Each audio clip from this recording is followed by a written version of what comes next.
1945년 8월 15일 우리 민족은 저 길고도 암울했던 일제의 질곡으로부터 벗어나 마침내 광복의 새날을 맞이했다.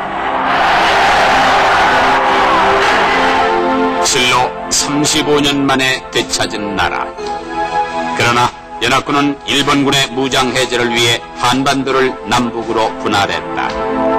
북이 38도선, 이 선을 중심으로 북한에는 소련군이 그리고 남한에는 미군이 진주했다.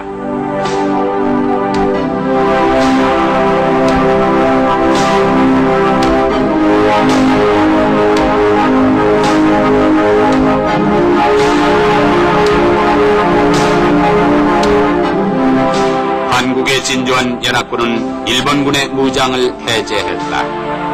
국권을 유린하고 그것도 모자라 우리 민족의 말살을 획책했던 일본군. 우리는 광복 직후 그들을 자기들 나라로 순순히 돌려보냈다.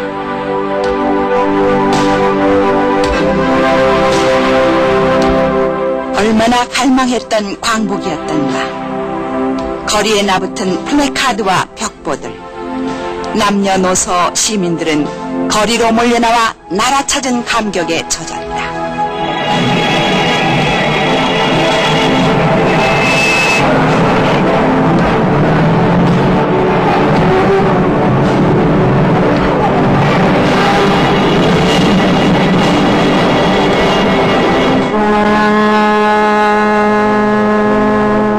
귀국선, 일제의 탄압 속에 이역만리 타국으로 뿔뿔이 흩어졌던 동포들이 해방된 조국 내 나라를 찾아 돌아왔다. 끝없이 이어지는 귀국 동포들의 행렬. 애국지사들도 망명지에서의 기나긴 항일투쟁을 마치고 속속 환국했다. 이승만 박사, 김구 선생, 우리 국민들은 애국지사들의 환국을 열렬히 환영했다.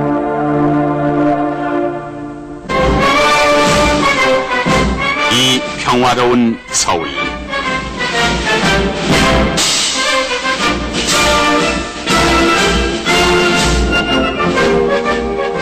45년 10월 20일 군정청 광장에서 연합군 환영 시민대회가 열렸다.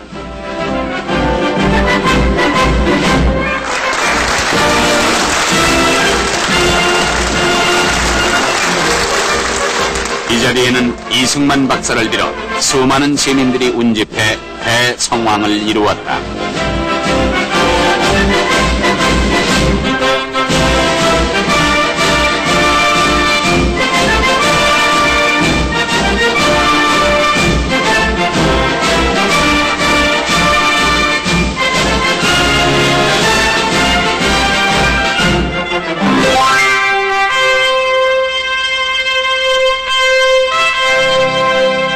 (1946년 1월 14일) 군정청 광장에서 태극기 개양식을 가졌다.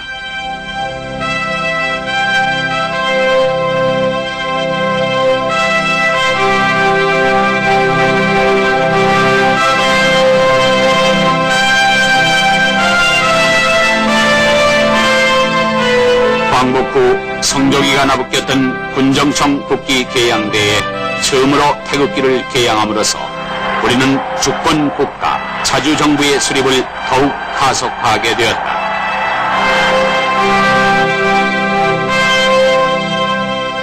미국과 소련은 모스크바 3상회의 결정에 따라 서울에서 미소 공동위원회를 개최했다. 두 차례에 걸쳐 회의가 열렸으나 한국의 통일정부 수립을 위한 결론은 내리지 못했다. 미국 측은 여기서 38도선 철폐 문제와 남북한의 경제적 통일 문제를 먼저 논의할 것을 제의했으나 소련 측은 38도선 문제는 앞으로 수립될 임시정부가 다룰 문제라면서 두 가지 다 거부했다.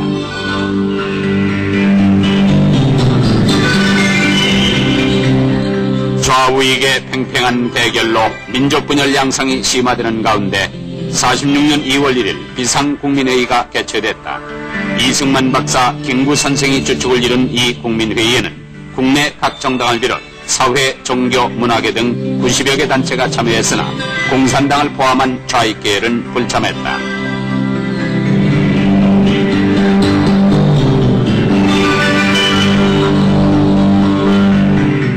남조선 대한민국 대표 민주의원 성립식이 46년 2월 14일 군정청 제1회의실에서 열렸다.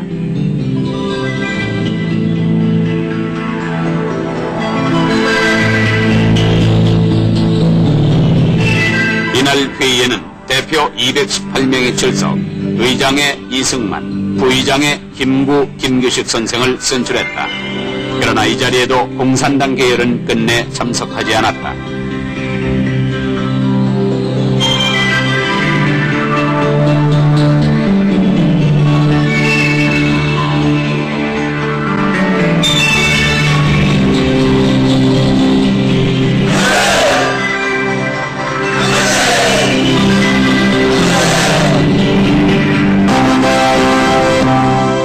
(46년 1월 15일) 국방경비대가 창설되어 우리 국군의 모체가 됐다.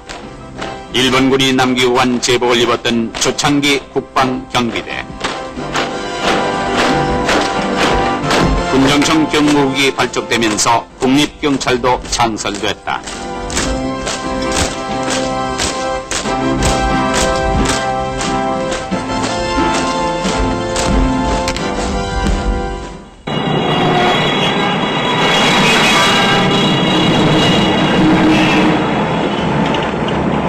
일제가 남긴 것이라곤 뼈저린 가난뿐. 광복 직후 우리나라는 1인당 국민소득 60달러에도 못 미치는 후진국이었다.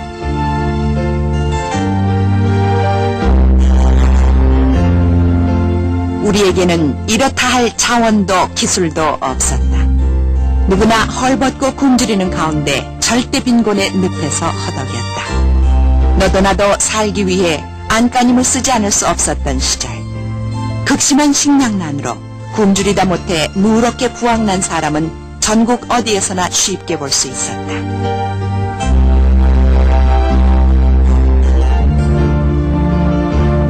주택은 대부분 초가집이었고 일부 기와집은 부유층의 몫이었다.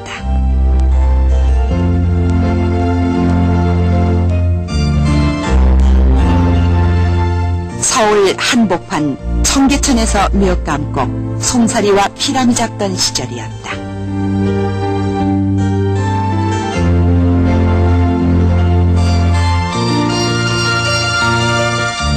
교육 환경도 보잘것이 없었다.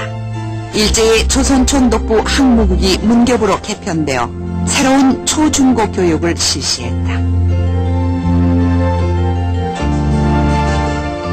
여기 이 10대 청소년들은 지금 어느덧 60대 노인이 되었으리라.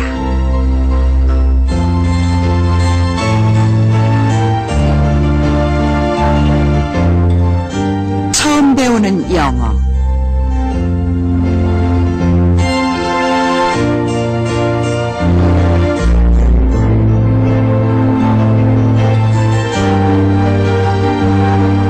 설익은 글씨. 그러나 선생님으로부터 칭찬을 들을 때에는 기쁨이 넘쳤다.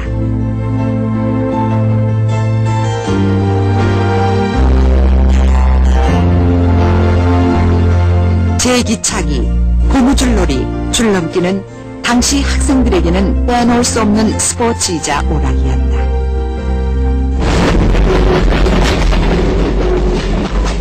여기는 개성.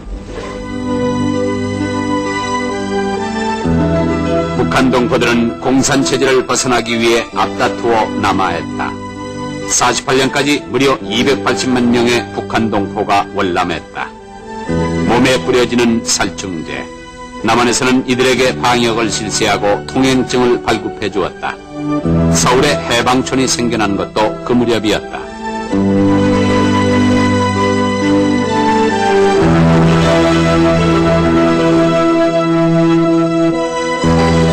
식량난은 날이 갈수록 가중되었다. 1인 1일 한홉.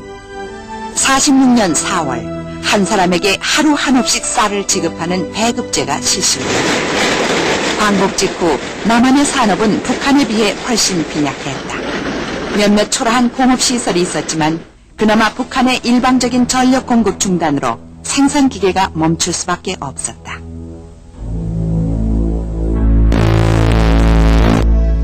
조선공산당이 분열되자 일단의 좌익 세력이 46년 11월 남조선 노동당을 결성, 위원장의 허헌, 부위원장의 박헌영 2기석을 선출했다. 사회는 극도로 혼란했다. 이 과정에서 건국 청년회를 비롯한 우익 인사들의 반공투쟁이 전개됐다. 처음 맞는 3.1절 경축 행사마저도 민족진영원 서울운동장에서 좌익 계열은 남산에서 따로따로 기념식을 여는 등 좌우익 대결은 더욱 격화됐다. 파업, 시위, 폭력, 연일 좌익과 우익의 충돌이 끊이지 않았다.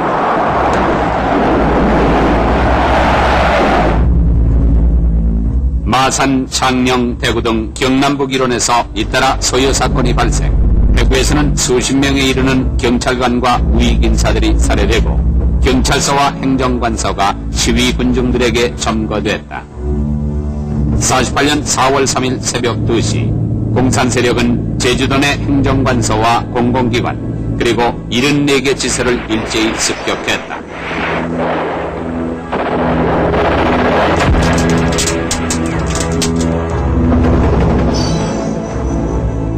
이 사건으로 50 총선거 이전까지 사망 60명, 부상자 112명, 300개 불악 전서, 수십여 공공건물이 파괴되는가 하면 이재민 10만여 명이 발생했다.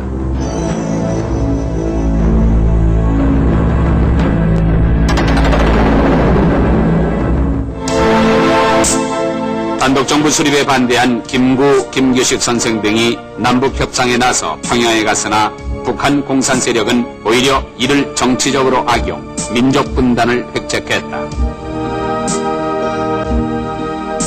1948년 5월 10일 UN 한국임시위원단 참관 아래 재헌 국회의원을 뽑는 총선거가 실시됐다. 북한 측은 남북한 총선을 거부, 부득이 남한에서만 선거가 치러졌다. 유사일에 처음 치르는 선거. 유권자들은 일제의 압제를 벗어나 드디어 독립된 주권국가를 내 손으로 세운다는 감격과 흥분에 들뜨지 않을 수 없었다. 등록 유권자의 투표율은 무려 95.5%를 기록했다. 그러나 공산분자들의 파괴 공작도 만만치 않았다. 선거 공무원 15명, 후보 2명, 경찰관 15명 등 150명이 피살되고 634명이 부상하는 불상사가 발생했다. 전 의원 정원 200명 중 4.3 소요 사건으로 선거를 치르지 못한 제주 지역 2석을 제외하고 198명이 재헌의원으로 선출됐다. 7월 1일 국호가 결정됐다. 새 국호는 대한민국. 7월 17일 헌법이 공포됨으로써 우리나라는 마침내 입헌민주국가로서 새 역사를 열게 됐다. 국회는 초대 대통령의 이승만 박사, 부통령의 이시영 옹을 선출, 7월 24일 정 부통령 취임에 이어 이범석 국무총리, 김병모 대법원장도 각각 취임했다. 48년 8월 15일 영시를 기해 세계만방의 대한민국 정부 수립이 선포됐고 오전 11시 20분 중앙청 광장에서 성대한 경축식이 열렸다. 유엔은 대한민국을 한반도에서의 유일한 합법정부로 공식 승인했다. 정부 수립 2달 만에 발생한 여순 반란 사건. 이 사건으로 경찰과 우익 인사를 비롯 양민 1200여 명이 희생됐다. 사건 발생 7일 만인 10월 27일 반란군을 완전 진압했고 일부 패잔병들은 지리산 등지로 도주했다. 49년 6월 26일 일요일 이날 낮 12시 백범 김구 선생이 육군 소위 안두희에 의해 암살됐다. 한평생 이 나라 자주 독립과 통일정부 수립을 위해 헌신해온 백범 선생의 국민장은 온 국민의 눈물과 통곡으로 가득 찼다.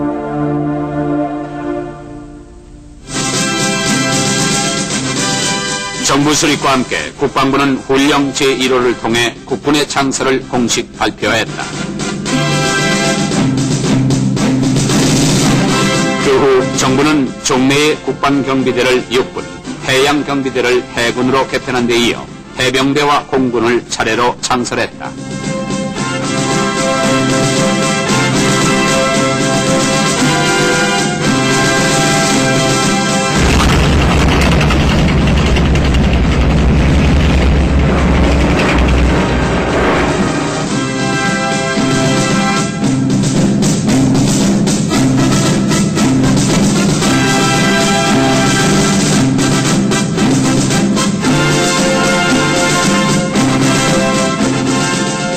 장병들은 주먹밥으로 끼니를 때우며 훈련에 훈련을 거듭했다.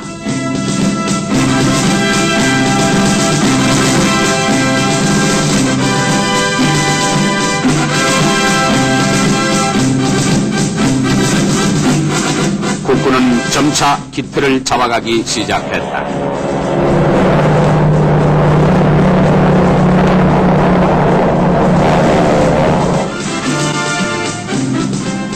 옹진반도의 향토 방위대.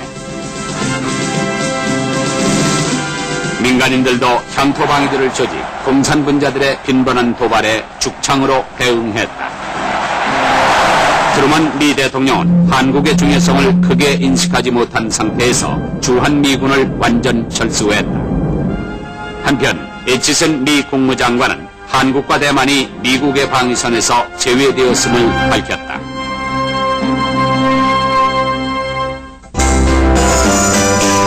(50년 5월 30일) 평온한 분위기 속에 제2대 국회의원 선거가 실시됐다.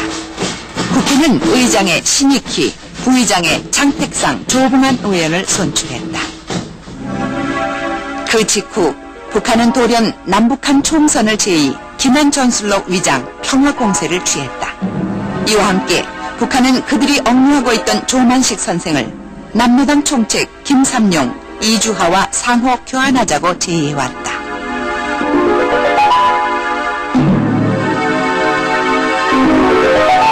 서울 시민들은 시시각각 닥쳐오는 민족의 비극을 전혀 예측하지 못하고 있었다.